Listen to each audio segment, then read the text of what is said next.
என்னை வணங்கி வினையை தீர்த்தவர்களுக்கு நீண்ட நாள் பிரார்த்தனை ஒன்றை நிறைவேற்றப் போகிறேன். ஒருவர் உனக்கு நேரம் சரியில்லை என்று சொன்னால் கலங்காதே, அதனை கண்டு கொள்ளாமல் என் போக்கில் விட்டுவிடு. ஏனெனில் உனக்கான நேரத்தை படைப்பவன் நானே.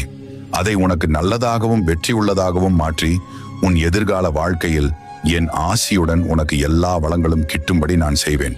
உன் அம்மாவாகவும் அப்பாவாகவும் என்றும் உனக்கு துணையாகவும் நிற்பேன். என் பிள்ளையே, நான் எவ்வளவோ எச்சரித்தும் சில பிள்ளைகள் மாய வலைக்குள் சென்று மாட்டிக்கொள்கிறார்கள்.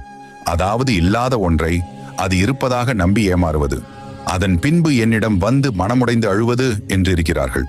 மறுபுறம் சில பிள்ளைகள் சந்தேகம் எனும் மாய வலையை உருவாக்கி அதில் அவர்களே மாட்டிக்கொள்கிறார்கள். வாழ்வை முழு ஞானத்தோடு புரிந்து கொண்டவர்கள் மட்டுமே உறவுகளில் ஏற்படும் வேறுபாடுகளை உணர்ந்து அமைதியாக இருக்கிறார்கள். கர்ம வினையை தீர்க்க வாழ்வில் வருபவர்கள் வினையை தீர்த்து விட்டு போகவே